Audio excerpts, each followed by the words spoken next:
Welcome back sa ating mga balitang basketball. Kung nakaligtas si Jose Alvarado ng Pelicans at si Luka Doncic ng Slovenia, itong si Bojan Bogdanovic ay napuruhan. Sa ngayon mga idol ay alis na nga itong si Bogdanovic sa Serbian national team sa kanilang tournament sa Eurobasket at ito'y babalik na mismo sa LA Clippers sapagkat meron siyang ruptured hamstring. Ibig sabihin nito ay mayroong kaunting punit sa kanyang hamstring. Ito ay napakadelikadong injury na kung malala ay siguradong magpapa-sideline sa iyo ng matagal na panahon.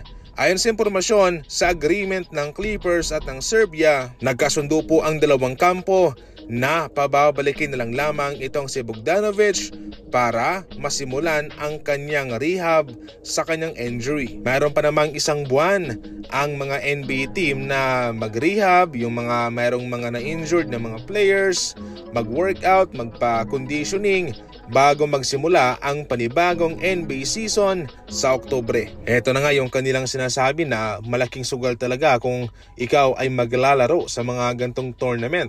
Dahil ang off-season sana sa NBA ay magsisilbing pahinga para sa mga players, para sila ay magbakasyon. Pero yung iba ay pinipili pa rin namang maglaro para sa kanilang national team.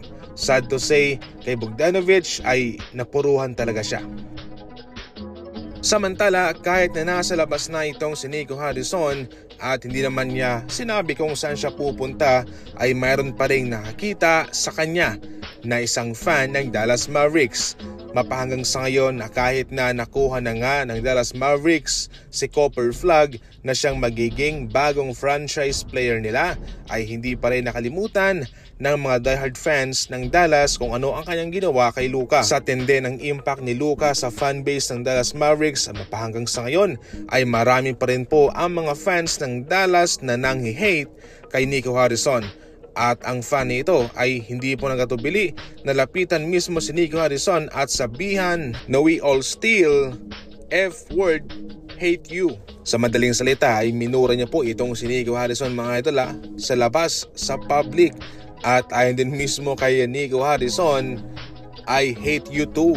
Actually para sa akin lang hindi na masama kung ano man itong nakuha ng Dallas Mavericks sa ngayon. Si Cooper Flagg yan, magaling yan, bata pa at siguradong tatagal pa siya sa Dallas Mavericks ng maraming taon, napakaraming taon. Pero hindi rin po natin talaga may isasantabi yung pakiramdam na nalugmok nang gawin nila yung pagtitrade kay Luka. Mayroong karapatan silang magalit, mayroon silang karapatang malungkot, mayroon silang karapatang magmura kay Nico Harrison sapagkat ito yung move na kahit na yung isang fan ng Dallas Mavericks ay hindi inaasahan na gagawin ito ng kanilang kupunan.